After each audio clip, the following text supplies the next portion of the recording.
कारणों का पता लगाने के लिए जो बच्चा था एक 4 साल का गर्भित, उसकी डेड बॉडी जो है हमने वहां से कोर्ट के आदेश से निकलवाई,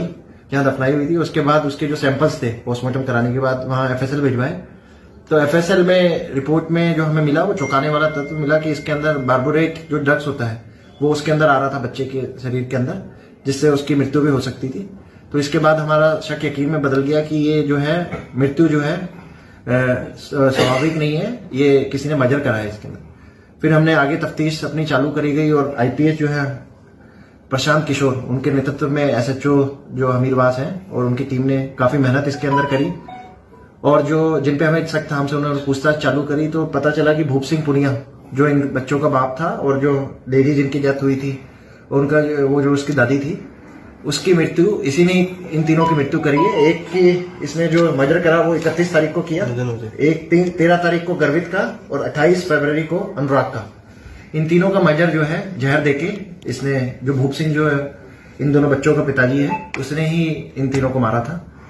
और जिस चीज से मारा, जिस जहर से मारा, क्योंकि केमिस्ट है तो इसको जहर के बारे में और सब पता भी था और इसने नेट पे भी सर्च करा था कि कौन सा जहर दिया जाए जिससे जल्दी मृत्यु हो जाए।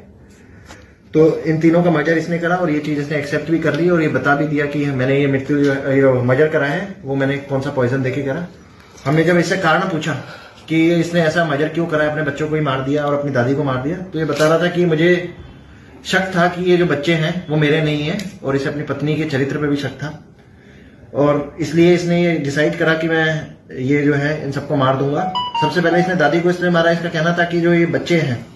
ये दादी के पास ही रहते थे और इसलिए इसको मुश्किल हो रहा था बच्चों को मारने के लिए। तो इसने सबसे पहले दादी की कस्तूरी जो है 31 जनवरी 2024 को उनका मर्डर करा जहर खिला के, फिर 13 फरवरी 2024 को गर्वित का और 28 फरवरी 2024 को अनुराग का। और इसने इसके जो दादा है घर में उन्हें भी मारने का प्रयास किया, लेकिन उन्होंने वो जो दूध में मिला के दिया उन्होंने पिया नहीं, उनको कड़वा लगा। अपनी पत्नी को भी इसका प्लान था मारने का, उसको भी दिया था जहर, लेकिन उसने भी पिया नहीं, उसको कड़वा लगा, उसने भी थूक दिया था। तो इसकी प्लानिंग थी कि घर में जितने भी लोग हैं मैं इन सबका मर्डर कर दूं। तो इसके दिमाग में एक फतूर आ गया कि ये मेरे बच्चे नहीं है, दुनिया में मेरा कोई नहीं है और मैं अकेला रह गया हूं, इसलिए इन सबका इसने मर्डर